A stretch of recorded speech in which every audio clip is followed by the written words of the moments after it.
नमस्कार, स्वागत है आपका न्यूज जरा हटके में।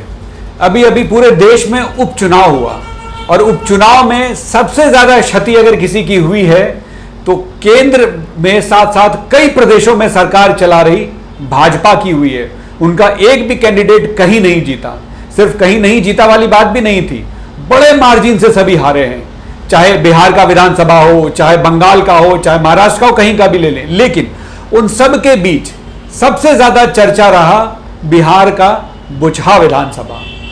दरअसल बुचहा विधानसभा में आरजेडी के कैंडिडेट की जीत हुई और जीत ऐसी वैसी जीत नहीं, बहुत मार्जिन, करीब 37-38 हजार से ज्यादा वोटों से उनकी जीत हुई। और एक सबसे जबरदस्त उसमें एक तिकड़म आया था। खैर उस तिकड़म के बारे में बाद में बात करेंगे, पहले मैं अपने मेहमान से मिलाऊं और चर्चा वहीं से शुरू करते हैं। हमारे साथ हैं राघवेंद्र सिंह जी, जो जन अधिकार पार्टी के प्रदेश अध्यक्ष। नमस्कार सर, स्वागत है। नमस्कार सर, बुचहा विधानसभा के रिजल्ट को आप किस तरह से देखते हैं? देखिए, बुचहा विधानसभा का जो रिजल्ट है, ये जो राजद के पक्ष में हुआ है, इसके दो कारण हैं। सत्ता के खिलाफ जो वोटर्स है उसका गोलबंदी है। नीतीश कुमार की लगातार सत्ता में रहने की वजह से एंटी इनकम्बेंसी इफेक्ट है और बिहार में पूरी तरह से ध्वस्त विधि व्यवस्था के खिलाफ जनता का आक्रोश का प्रदर्शन है। तो आप ये नहीं कहेंगे कि राजद की नीति के समर्थन में वोट है? निगेटिव वोट है। अच्छा, नेगेटिव वोट है। निगेटिव वोट है, सरकार के खिलाफ का वोट है।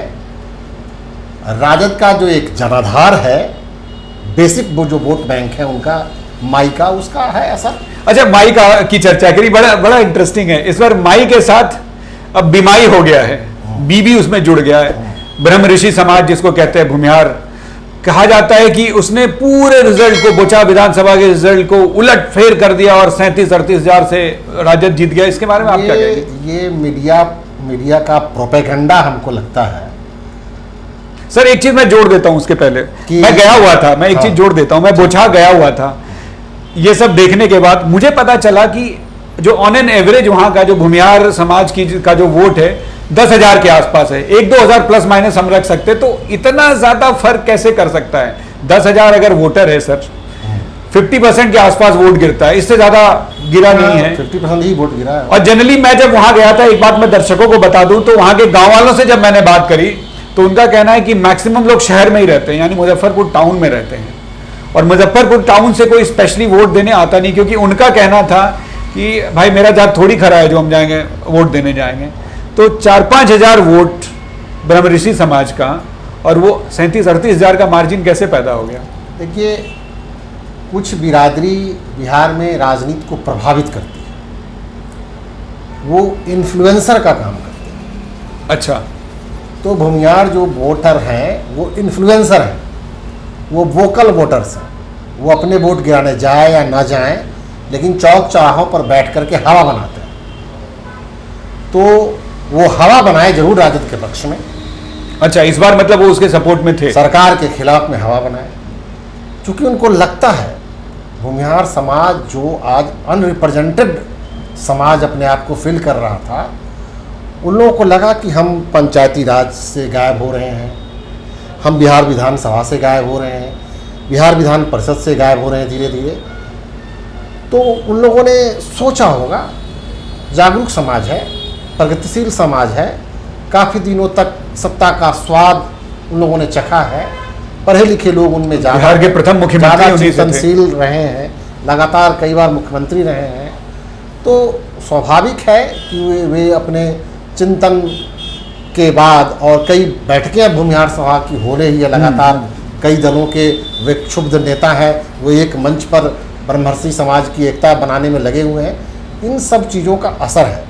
आपने देखा होगा पिछले चुनाव में कि सवर्णों में भूमिहार और राजपूतों के वर्चस्व की लड़ाई हमेशा चलते रहती है। हाँ, हम आगे तो हम आगे वाली बात बिहार में होती रहती है। तो राजपूत थोड़ा सा आगे हो गए हैं, लोकसभा में भी ज़्यादा जीत जाते हैं, विधानसभा में ज़्यादा जीत जाते हैं, पंचायत स्तर पर भी उनका प्रभाव रहता है, विधान परिषद वगैरह इन सब जगहों पे। तो ये सोचने पर मजबूर होना पड़ा भूमिहार समाज को कि हम करें तो क्या करें। वे हमेशा कांग्रेस के साथ रहे, नहीं तो भारतीय जनता पार्टी के साथ रहे। तो उनको लगा कि हम इस समाज के साथ रहते हैं तो हमारा एक जो व्यापक जनाधार से हम बिल्कुल कटे छटे महसूस अपने आप को कर रहे हैं। तो उन्होंने बड़ी सोच समझ करके जनाधार वाला जो बेसिक जिसका जनाधार ज़्यादा है, जातियों का समूह बड़ा है, तो उन्होंने यादव और मुसलमानों के साथ होने का एक सोची समझी राजनीति की है इस बार, जिसका रिजल्ट आपको बिहार विधानसभा के चुनाव में भी दिखने को मिला है और उसको बौछार चुनाव से भी जोड़ करके लोग देख रहे हैं। सर लेकिन वहाँ का जो देखा जाए तो फिर बाकी समाज के लोग, जैसे वहाँ का जब वहाँ गया मैं बोचा जाने के बाद जो डेटा मेरे पास आया मैं आपके साथ शेयर करता हूँ, तो उनका वोट किधर गया। जैसे निषाद 20-22 हज़ार के आसपास वहाँ निषाद वोटर्स हैं, जिसके लिए बहुत बवाल हुआ था कि टिकट किसको मिलना चाहिए। अगला 15,000 के आसपास मूची समाज है, ओरिजिनल नाम बोलने में शायद दिक्कत हो जाए। हाँ, रविदास बोलिए। हाँ, रविदास समाज हैं, ठीक है। और कुशवाहा करीब करीब वहां बताया जा रहा है 25-26 हज़ार से ज्यादा है। और जो मोस्ट बैकवर्ड कास्ट है 30 से 32 हज़ार के आसपास हैं। बनिया समाज 10-12 हज़ार है।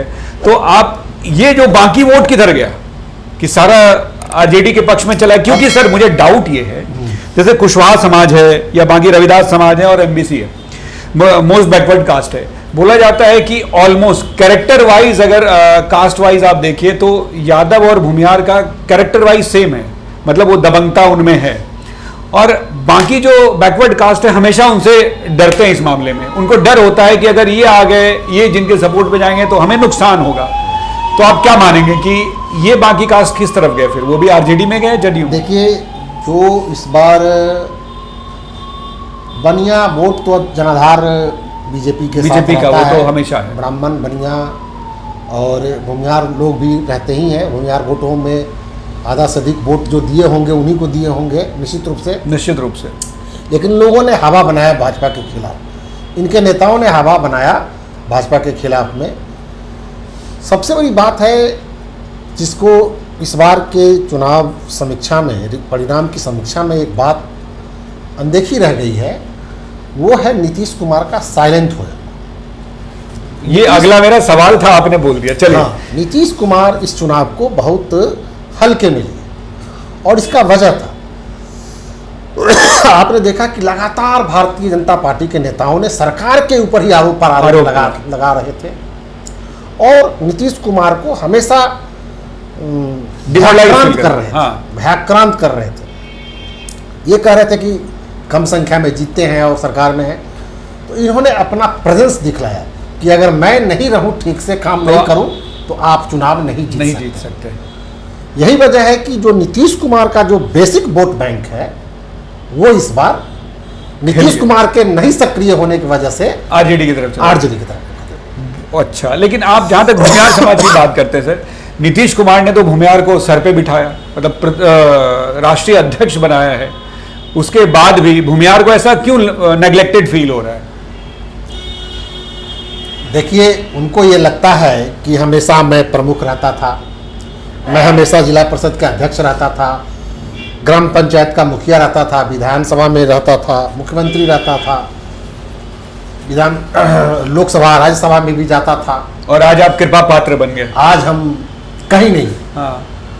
तो मैंने पहले ही कहा आपको, उन लोगों ने बहुत चिंतन किया है और उस चिंतन का नतीजा है कि कुछ करो, और इन्होंने प्रेशर पॉलिटिक्स खेला है, इसका नतीजा भी सामने में आया है। अब ये भारतीय जनता पार्टी पर भी दबाव है और राजद भी खुशफहमी में है। राजद भी खुशफहमी में है, लेकिन ये खुशफहमी उनकी बहुत जल्दी गायब हो जाएगी। सर, जहां तक मेरा अनुभव कहता है भूमिहार समाज को लेकर राजद के साथ है, ये तात्कालिक है। अगर तेजस्वी यादव बहुत खुश हो रहे हैं तो ये तात्कालिक है, क्योंकि अगर हो भी जाते हैं तो हम इसको सामाजिक सौहार्द का वातावरण बनाने भी चाहते हैं। ये बहुत बढ़िया होगा अगर ऐसा होता है तो। हम जातियों की राजनीति आखिर कब तक चले? मेरा एकदम स्पष्ट मानना है कि ये जातियों की राजनीति बंद होनी चाहिए। चाहे अच्छा प्रत्याशी किसी समाज का होता है, वो किसी भी जाति का होता है, उसके पक्ष में गोलबंद होना चाहिए जनता को। मैं तो यहाँ तक कहूँगा कि पार्टी के भी नाम पर राजनीति नहीं होनी चाहिए। व्यक्ति जो प्रत्याशी बेहतर है उस पर आप आइए। जो कौन आपके क्षेत्र का विकास कर सकता है, कौन आपके जनता की समस्याओं को उठा सकता है बढ़िया से, कौन संघर्ष कर सकता है, इसके नाम पर होना चाहिए। जाति और पार्टी आधारित जब तक राजनीति होती रहेगी तब तक अच्छे व्यक्ति की हमेशा को नज़रअंदाज लोग करते रहेंगे। और धन पशुओं का जमावड़ा जिस तरह से राजनीति में हो रहा है, इससे तो अच्छे अच्छे कार्यकर्ता, जो स्वाभिमानी कार्यकर्ता हैं, जो नैतिकवान कार्यकर्ता है, जिनके पास अकूत संपदा नहीं है, वो अब तो चुनावी राजनीति से अपने आप को अलग पा रहे हैं। मैं मुझे ही देखिए, मेरा इतना लंबा संघर्ष रहा है, राजनीतिक संघर्ष रहा है, मैं बहुत कम वोटों से विधानसभा में पराजित हो गया, लेकिन अब मुझको चुनाव लड़ने की हिम्मत नहीं हो पा रही है। मेरे पास में इतनी अकूत संपदा नहीं है। अब एक विधानसभा के चुनाव में 1.5 करोड़ 2 करोड़ रुपये चुनाव में खर्च होते हैं, और हम लोग सामान्य परिवार से आते हैं, तो इतना चुनाव में खर्च हम लोग कहाँ से कर पाएंगे? ये मेरे समझ से परे है कि एक गरीब कार्यकर्ता, एक नैतिकवान कार्यकर्ता, एक ईमानदार। सर, अभी जो एमएलसी चुनाव हुआ, एक अनऑफिशियल डेटा है कि 1 अरब के आसपास एक प्रत्याशी ने खर्च किया जो जीतने वाले। बिल्कुल 1 अरब, हाँ, ये अनऑफिशियल डेटा है। सही बात है। ये चुनाव आयोग को देखना चाहिए, ये चुनाव आयोग को देखना चाहिए कि किस तरह से अरबों रुपये को पानी की तरह बहाया गया है इस बार चुनाव में विधान। ठीक है सर, इस पे हम लोग किसी अगले उसमें बात करेंगे। एक अंतिम सवाल आपसे मीडिया के ऊपर ये कि मीडिया जिस तरह से बुचहा विधानसभा को इस तरह से दिखाई जा रही है, भूमिहार के पक्ष में इन्होंने पूरा ये कर दिया, वो कर दिया, क्या जिस तरह से मैं वहां पे बुचहा गया और वहां से डेटा ले गया, क्या ये वो नहीं पहुंच पा रही हैं कि 10,000 में से कैसे आप, मतलब पिछली बार 66,000 आरजेडी को वोट आया था। उस समाज के लोग, उस समाज के शुभचिंतक मीडिया में ज़्यादा लोग हैं, इसका असर है।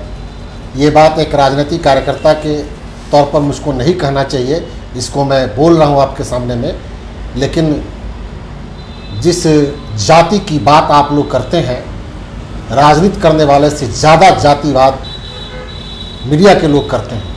बीइंग ए मीडिया कर्मी मेरे से ज़्यादा बिल्कुल, मैं आपको कहूँगा, आप मीडिया कर्मी हैं तो मैं आपको कहूँगा, क्या ज़रूरत है इतना भूमिहार भूमिहार भूमिहार भूमिहार चिल्लाने की?